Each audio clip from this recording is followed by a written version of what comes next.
Olá, aqui é o professor Luiz, de Sociologia. No vídeo de hoje a gente vai falar sobre cidadania, direitos civis, direitos políticos e direitos sociais.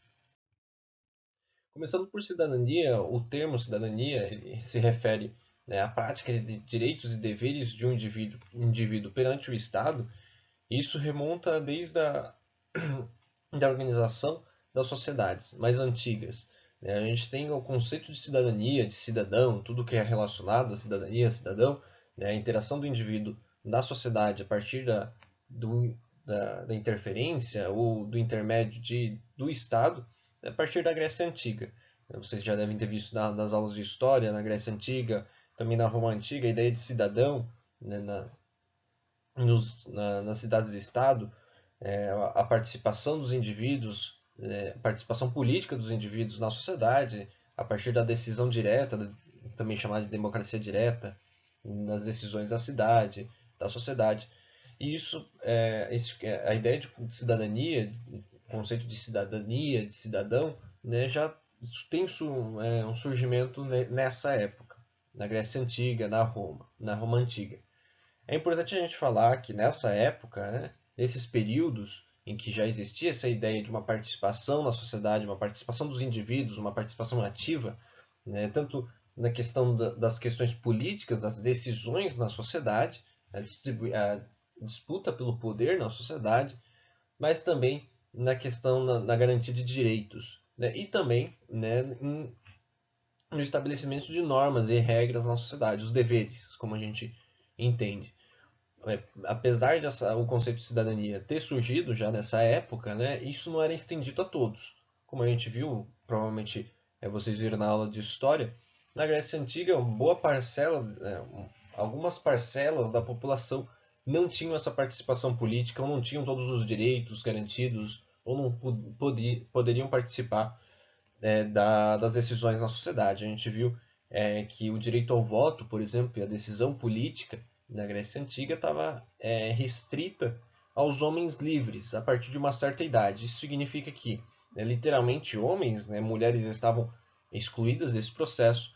Além disso, homens livres significa que uma boa quantidade de pessoas, homens e mulheres, estavam excluídos dessa possibilidade, da possibilidade de participar das decisões políticas na Grécia Antiga, por estarem numa situação de escravidão, numa situação é, de escravos. Ou seja, os escravos não votavam. E isso era uma quantidade considerável na sociedade grega antiga. Além disso, também tinha uma restrição de idade, ou seja, por mais que tivesse essas restrições, nem todo mundo, todos os direitos e deveres, a participação política não tivesse aplicado de uma forma ampla, não tivesse garantido para toda a população, ou seja, só uma parte da população, o conceito de cidadania surge nessa época e também vai ser retomado na Grécia, na Roma Antiga, no Império Romano. Brevemente, vocês também já devem ter visto na aula de história, mas falando brevemente, também num período posterior, com a queda do Império Romano, esses conceitos de participação das pessoas na política, a garantia de direitos, entre outras coisas, elas começaram a ter um retrocesso, que a gente entende como um período que é marcado pela queda do Império Romano no Ocidente, Roma, e a queda do Império Romano no Oriente, Constantinopla. Esse período histórico é chamado de Idade Média, ele é caracterizado, relacionando com o que a gente está discutindo de cidadania, ele é caracterizado por uma restrição dessas liberdades, da participação política das pessoas na sociedade, da garantia dos direitos, das liberdades individuais, das liberdades democráticas. Há uma restrição, é um retrocesso e uma restrição nesses direitos.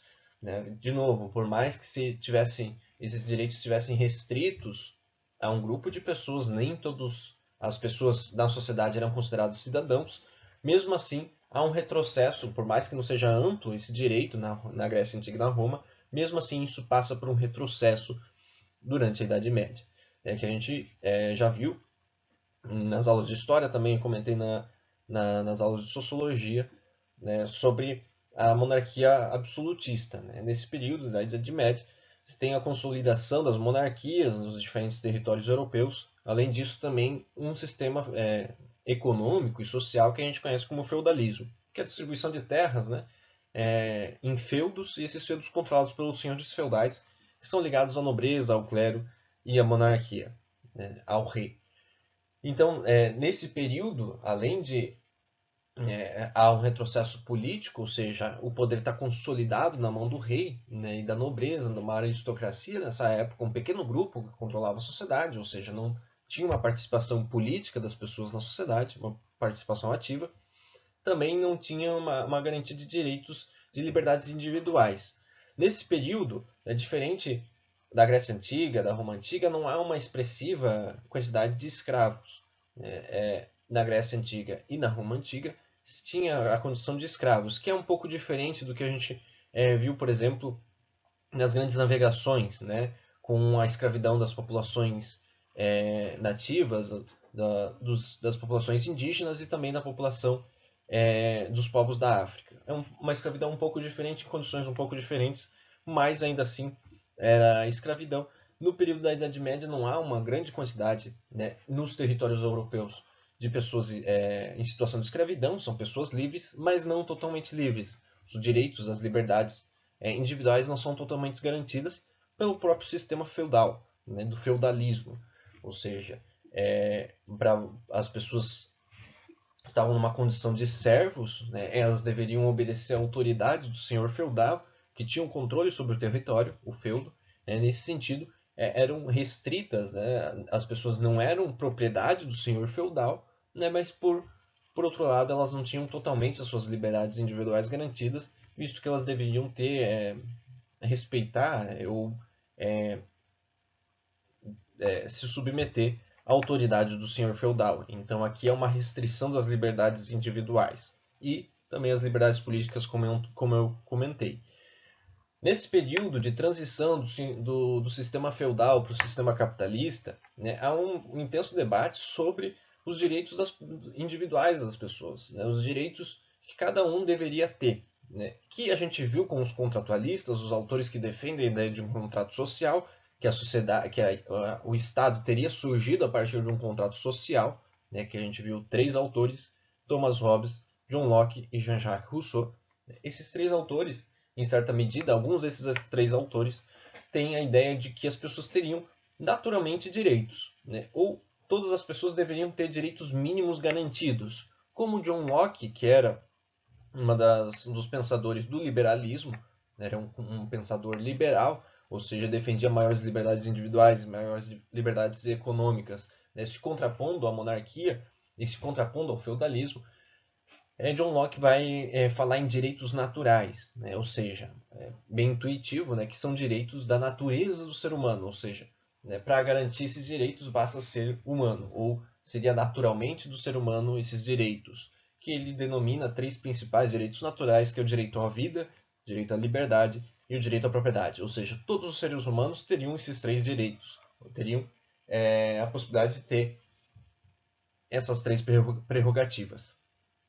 Rousseau também comenta, né, da liberdade do cidadão, ou seja, que as pessoas optariam pelo surgimento do Estado, trocando sua liberdade natural, liberdade de fazer qualquer coisa sem as normas, as regras do Estado, pela liberdade do cidadão. Agora, eles deveriam ter alguns deveres, algumas normas e regras a cumprir, mas o Estado, em compensação, garantiria alguns direitos básicos. A ideia também de cidadania. Então, nesse período, se contrapondo ao feudalismo, se contrapondo à monarquia, se tem a ideia, se retoma a ideia de cidadania, né, de que as pessoas teriam direitos, logicamente deveres, continuariam a ter deveres e teriam que cumprir normas, regras da sociedade instituídas pelo Estado, mas em contraposição teriam também direitos, né? Alguns direitos como John Locke fala a vida, a liberdade e a propriedade, mas vai um pouco além, com a participação política também, né? Lembrando que com o feudalismo, com a queda do feudalismo instituição do capitalismo, na maioria dos países, né, também há uma queda das monarquias. Os países ainda que continuam com uma monarquia, ela tem um regime diferente, né, de uma situação de compartilhar isso com o voto popular, como na monarquia constitucionalista na Inglaterra, que a gente também já comentou no vídeo dos contratualistas. Então, na transição do período do regime feudal para o regime capitalista, há uma transição também do regime monárquico, ou da monarquia absolutista, mais especificamente falando, para o sistema da democracia representativa. Ou seja, nós votamos os nossos representantes e esses representantes tomam as decisões na sociedade. A democracia a partir da eleição direta dos representantes e esses representantes decidem indiretamente as questões na sociedade.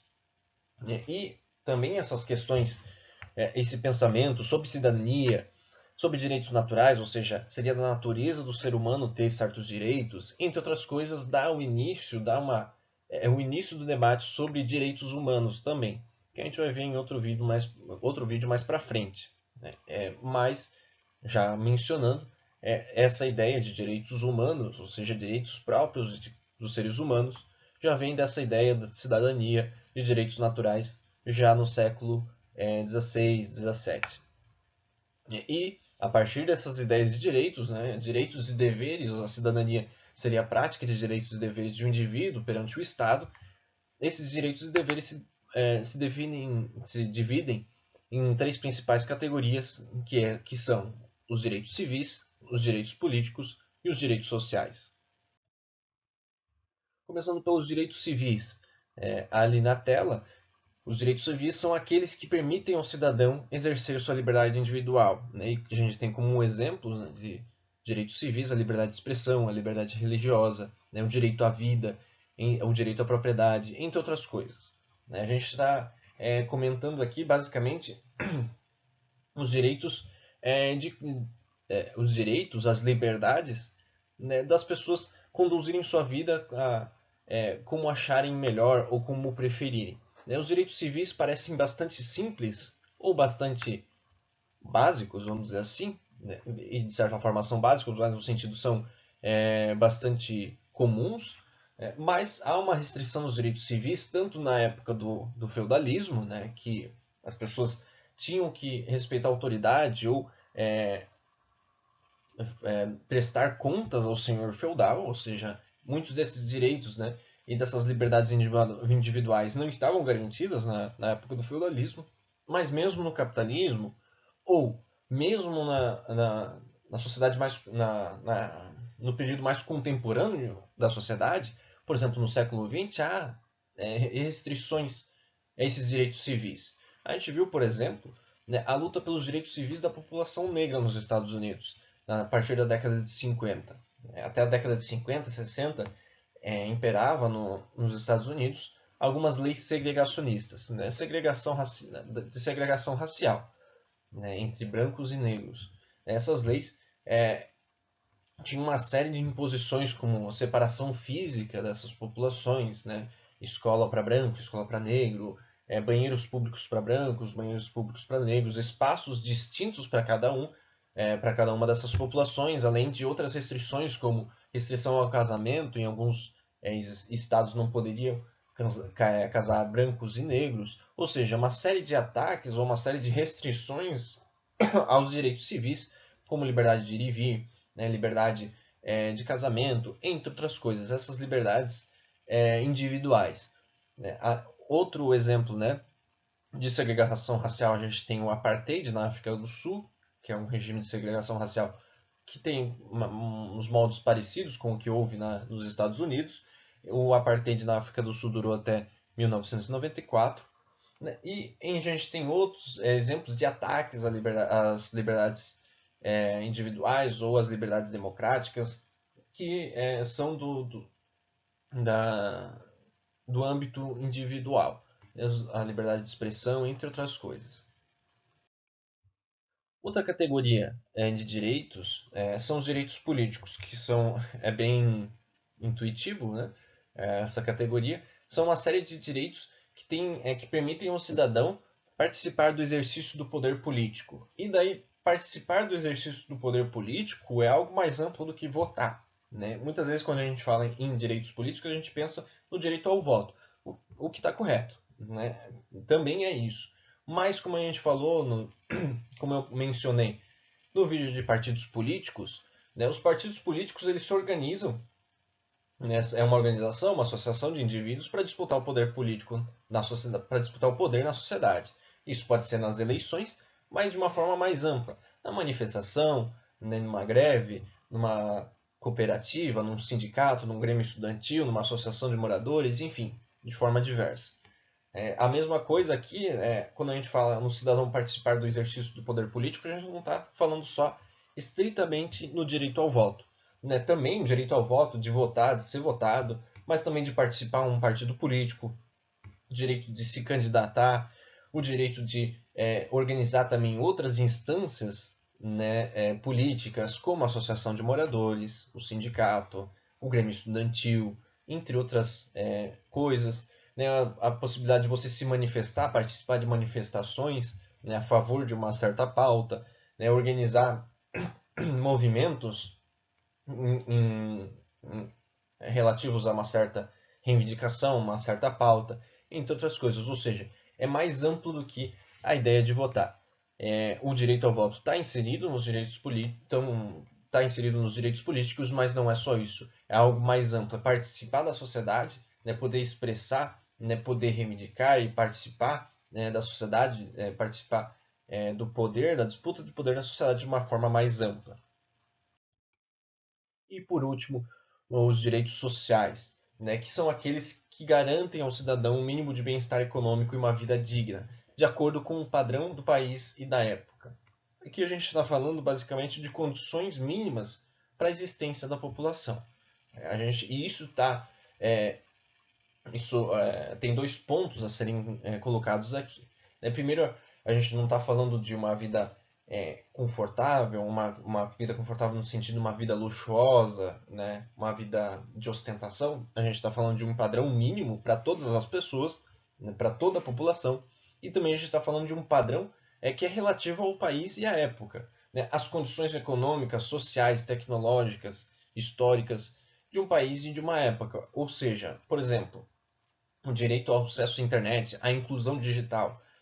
Isso, hoje em dia, é um direito, né, das pessoas, pode ser considerado um direito social, as pessoas se incluírem digitalmente, né, terem acesso aos bens tecnológicos, aos serviços de internet, de telefonia, para poderem se comunicar melhor, né, se inserirem nesse mundo digital.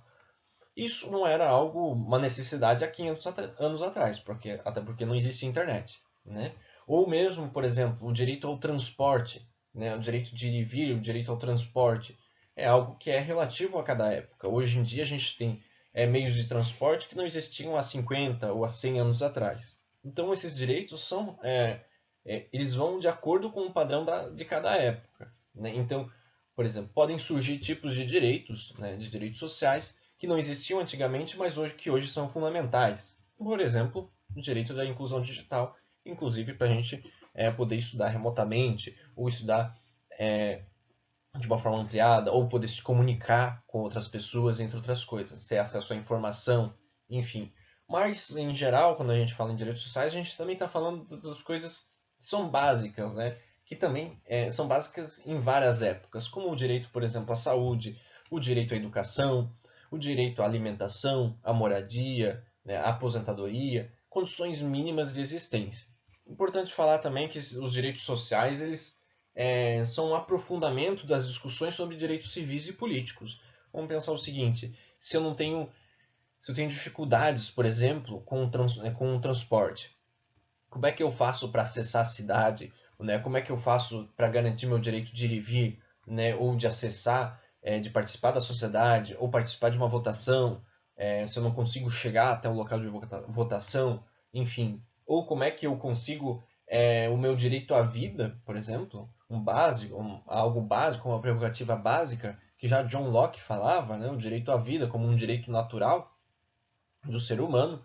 Como é que eu vou garantir meu direito à vida se eu não tenho acesso à saúde, a medicamentos ou a vacinas, né, a tratamentos de saúde, a equipamentos médicos que possam garantir a minha vida? E também, o direito à saúde também está relativo a cada época, né? Com o avanço das tecnologias, com o avanço da indústria farmacêutica, dos remédios, a inovação de remédios, vacinas, também acompanha o direito à saúde. E consequentemente os direitos sociais.